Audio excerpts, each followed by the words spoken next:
नमस्कार दोस्तों, स्वागत है आपका हमारे चैनल कहानियों की दुनिया में। तो हमारी आज की कहानी है पूस की रात, जाड़े की वो रात, मुंशी प्रेमचंद्र की कहानी। तो चलिए शुरू करते हैं। हल्कू ने आकर स्त्री से कहा, सहना आया है, लाओ जो रुपए रखे हैं उसे दे दूं, किसी तरह गला तो छूटे। मुन्नी झाड़ू लगा रही थी, पीछे फिरकर बोली, 3 ही तो रुपए हैं, दे दोगे तो कम्मल कहाँ से आवेगा। माघ पूस की रात हाड़ में कैसे कटेगी। उससे कह दो फसल पर दे देंगे, अभी नहीं। हल्कू एक क्षण अनिश्चित दशा में खड़ा रहा। पूस सिर पर आ गया। कम्मल के बिना हाड़ में रात को वह किसी तरह नहीं जा सकता, मगर सहना मानेगा नहीं। घुड़कियां जमावेगा, गालियां देगा, बला से जाड़ों में मरेंगे, बला तो सिर से टल जाएगी। यह सोचता हुआ वह अपना भारी भरकम डील लिए हुए, जो उसके नाम को झूठ सिद्ध करता था, स्त्री के समीप आ गया और खुशामद करके बोला, ला दे दे, गला तो छूटे। कम्मल के लिए कोई दूसरा उपाय सोचूंगा। मुन्नी उसके पास से दूर हट गई और आंखें तरेड़ती हुई बोली, कर चुके दूसरा उपाय।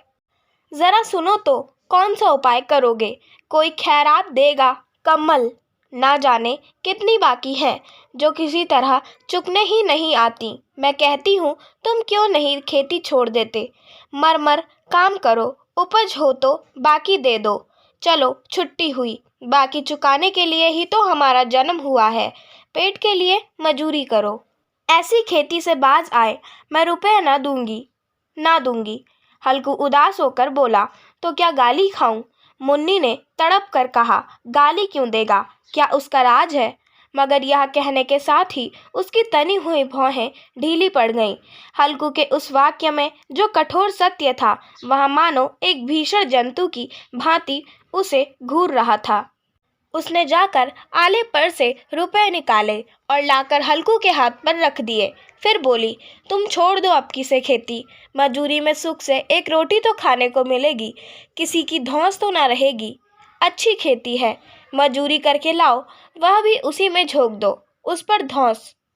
हल्कू ने रुपए लिए और इस तरह बाहर चला मानो अपना हृदय निकाल कर देने जा रहा हो।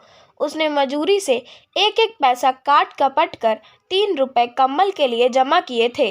वह आज निकले जा रहे थे। एक एक पग के साथ उसका मस्तक अपनी दीनता के भार से दबा जा रहा था। पूस की अंधेरी रात, आकाश पर तारे भी ठिठुरते हुए मालूम होते थे।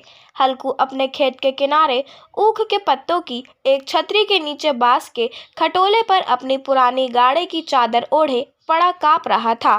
खाट के नीचे उसका संगी कुत्ता जबरा पेट में मुंह डाले सर्दी से कूं कूं कर रहा था। 2 में से एक को भी नींद न आती थी। हल्कू ने घुटनियों को गर्दन में चिपकाते हुए कहा, क्यों जबरा, जाड़ा लगता है? कहता तो था घर में पुआल पर लेट रहे, तो यहाँ क्या लेने आए थे? अब खाओ ठंड। मैं क्या करूं? जानते थे मैं यहाँ हलवा पूरी खाने आ रहा हूँ। दौड़े दौड़े आगे आगे चले आए, अब रो नानी के नाम को। जबरा ने पड़े पड़े दुम हिलाई और अपनी कूकू को दीर्घ बनाता हुआ एक बार जम्हाई लेकर चुप हो गया। उसकी श्वान बुद्धि ने शायद ताड़ लिया, स्वामी को मेरी कूकू से नींद नहीं आ रही है। हल्कू ने हाथ निकालकर जबरा की ठंडी पीठ सहलाते हुए कहा, कल से मत आना मेरे साथ, नहीं तो ठंडे हो जाओगे। यह रान पछुआ ना जाने कहाँ से बर्फ लिए आ रही है। उठूं, फिर एक चिलम भरूं, किसी तरह रात तो कटे। 8 चिलम तो पी चुका। यह खेती का मज़ा है। और एक एक भगवान ऐसे पड़े हैं जिनके पास जाड़ा जाए तो गर्मी से घबरा कर भागे। मोटे मोटे गद्दे, लिहाफ, कम्बल, मजाल है जाड़े का गुजर हो जाए। तकदीर की खूबी, मजूरी हम करें, मजा दूसरे लूटे। हल्कू उठा, गड्ढे में से जरा सी आग निकालकर चिलम भरी। जबरा भी उठ बैठा। हल्कू ने चिलम पीते हुए कहा, पिएगा चिलम? जाड़ा तो क्या जाता है, जरा मन बदल जाता है। जबरा ने उसके मुंह की ओर प्रेम से छलकती हुई आंखों से देखा। हल्कू आज और जाड़ा खा ले, कल से मैं यहाँ पुआल बिछा दूंगा, उसी में घुस कर बैठना, तब जाड़ा ना लगेगा। जबरा ने अपने पंजे उसकी घुटनियों पर रख दिए और उसके मुंह के पास अपना मुंह ले गया। हल्कू को उसकी गर्म सांस लगी। चिलम पीकर हल्कू फिर लेटा और निश्चय करके लेटा कि चाहे कुछ हो अब की सो जाऊंगा। पर एक ही क्षण में उसके हृदय में कंपन होने लगा। कभी इस करवट लेटता, कभी उस करवट, पर जाड़ा किसी पिशाच की भांति उसकी छाती को दबाए हुए था। जब किसी तरह न रहा गया तो उसने जबरा को धीरे से उठाया और उसके सर को थपथपाकर उसे अपनी गोद में सुला लिया। कुत्ते की देह से जाने कैसी दुर्गंध आ रही थी, पर वह उसे अपनी गोद में चिपटाए हुए ऐसे सुख का अनुभव कर रहा था जो इधर महीनों से उसे ना मिला था। जबरा शायद यह समझ रहा था कि स्वर्ग यही है।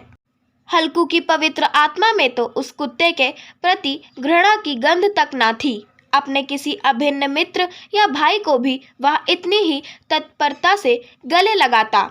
वह अपनी दीनता से आहत ना था जिसने आज उसे इस दशा को पहुंचा दिया। नहीं, इस अनोखी मैत्री ने जैसे उसकी आत्मा के सब द्वार खोल दिए थे और उनका एक एक अणु प्रकाश से चमक रहा था। सहसा जबरा ने किसी जानवर की आहट पाई। इस विशेष आत्मीयता ने उसमें एक नई स्फूर्ति पैदा कर दी थी जो हवा के ठंडे झोंकों को तुच्छ समझती थी। वह झटपट कर उठा और छपरी से बाहर आकर भौंकने लगा। हल्कू ने उसे कई बार चुमकार कर बुलाया पर वह उसके पास न आया। हार में चारों तरफ दौड़ दौड़ कर भौंकता रहा। एक क्षण के लिए आ भी जाता तो तुरंत ही फिर दौड़ता। कर्तव्य उसे हृदय में अरमान की भांति ही उछल रहा था। 1 घंटा और गुजर गया। रात ने शीत को हवा से धधकाना शुरू किया। हल्कू उठ बैठा और दोनों घुटनों को छाती से मिलाकर सिर को उसमें छिपा लिया। फिर भी ठंड कम ना हुई। ऐसा जान पड़ता था सारा रक्त जम गया है।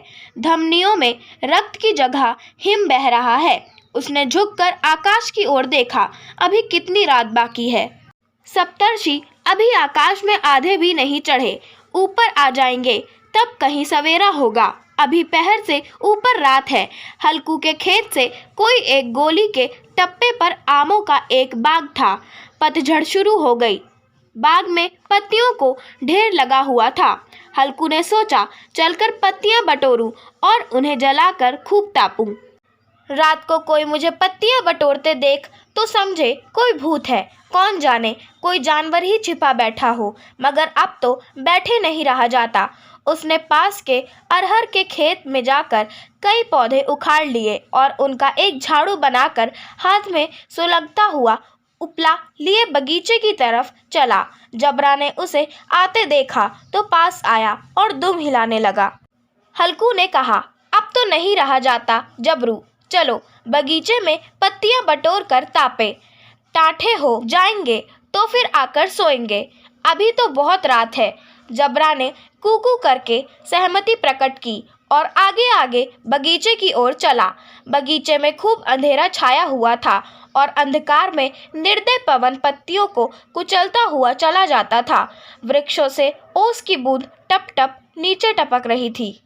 एकाएक एक झोंका मेहंदी के फूलों की खुशबू लिए हुए आया। हल्कू ने कहा, कैसी अच्छी महक आई जबरू, तुम्हारी नाक में भी तो सुगंध आ रही है। जबरा को कहीं जमीन पर एक हड्डी पड़ी मिल गई थी। उसे चिंचोड़ रहा था। हल्कू ने आग जमीन पर रख दी और पत्तियां बटोरने लगा। जरा देर में पत्तियों का ढेर लग गया। हाथ ठिठुरे जा रहे थे, नंगे पांव गले जाते थे और वह पत्तियों का पहाड़ खड़ा कर रहा था। इसी अलाव में वह ठंड को जलाकर भस्म कर देगा। थोड़ी देर में अलाव जल उठा। उसकी लौ ऊपर वाले वृक्ष की पत्तियों को छू छू कर भागने लगी। उस अस्थिर प्रकाश में बगीचे के विशाल वृक्ष ऐसे मालूम होते थे मानो उस अथाह अंधकार को अपने सिरों पर संभाले हुए हों। अंधकार के उस अनंत सागर में यह प्रकाश एक नौका के समान हिलता मचलता हुआ जान पड़ता था। हल्कू अलाव के सामने बैठा आग ताप रहा था। एक क्षण में उसने दोहर उतार कर बगल में दबा ली। दोनों पांव फैला दिए मानो ठंड को ललकार रहा हो। तेरे जी में जो आए सो कर। ठंड की असीम शक्ति पर विजय पाकर वह विजय गर्व को हृदय में छिपा न सकता था। उसने जब्बरा से कहा, क्यों जब्बर, अब ठंड नहीं लग रही है? जब्बर ने कू कू करने मानो कहा, अब क्या ठंड लगती ही रहेगी। पहले से यह उपाय न सूझा। नहीं, इतनी ठंड क्यों खाते। जब्बर ने पूंछ हिलाई। अच्छा, आओ इस अलाव को कूद कर पार करें, देखे कौन निकल जाता है। अगर जल गए बच्चा तो मैं दवा न करूँगा। जब्बर ने उस अग्नि राशि की ओर कातर नेत्रों से देखा। मुन्नी से कल ना कह देना, नहीं तो लड़ाई करेगी। यह कहता हुआ वह उछला और उस अलाव के ऊपर से साफ निकल गया। पैरों में जरा लपट लगी, पर वह कोई बात ना थी। जबरा आग के गिर्द घूमकर उसके पास आ खड़ा हुआ। हल्कू ने कहा, चलो चलो, इसकी सही नहीं, ऊपर से कूद कर आओ। वह फिर कूदा और अलाव के इस पार आ गया। पत्तियां जल चुकी थी। बगीचे में फिर अंधेरा छा गया था। राख के नीचे कुछ कुछ आग बाकी थी, जो हवा का झोंका आ जाने पर जरा जाग उठती थी, पर एक क्षण में फिर आंखें बंद कर लेती थी। हल्कू ने फिर चादर ओढ़ ली और गर्म राख के पास बैठा हुआ एक गीत गुनगुनाने लगा। उसके बदन में गर्मी आ गई थी, पर ज्यों-ज्यों शीत बढ़ती जाती थी, उसे आलस्य दबाए लेता था। जबरा जोर से भौंककर खेत की ओर भागा। हल्कू को ऐसा मालूम हुआ कि जानवरों का एक झुंड खेत में आया है। शायद नील गायों का झुंड था। उनके कूदने दौड़ने की आवाज़ें साफ कान में आ रही थीं। फिर ऐसा मालूम हुआ कि खेत में चर रही हैं। उनके चबाने की आवाज़ चर चर सुनाई देने लगी। उसने दिल में कहा, नहीं, जबरा के होते कोई जानवर खेत में नहीं आ सकता। नोच ही डाले, मुझे भ्रम हो रहा है। कहाँ? अब तो कुछ नहीं सुनाई देता।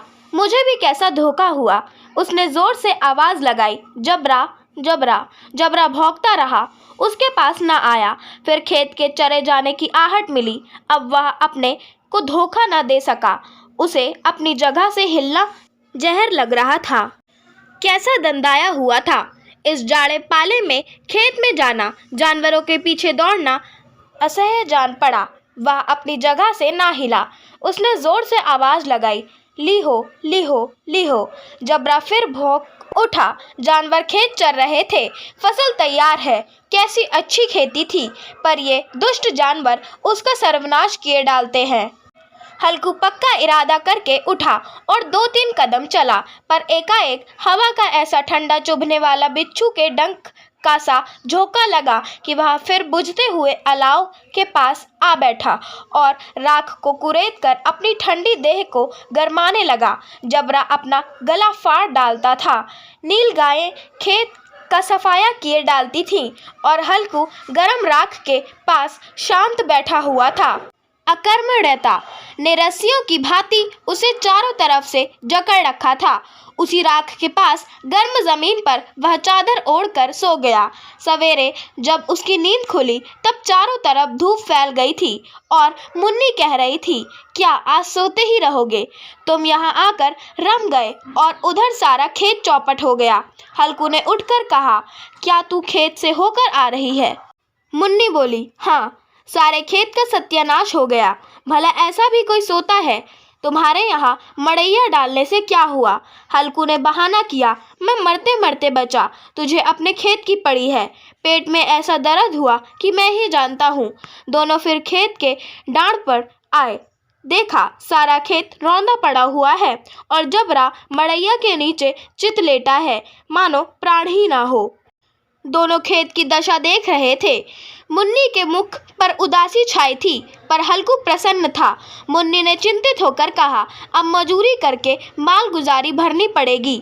हल्कू ने प्रसन्न मुख से कहा, रात को ठंड में यहाँ सोना तो ना पड़ेगा। आशा करती हूँ आपको हमारी आज की कहानी पसंद आई होगी। अगर आपको हमारी आज की कहानी पसंद आई हो तो चैनल को सब्सक्राइब करें, वीडियो को लाइक करें और बेल आइकन दबाना ना भूलें। धन्यवाद।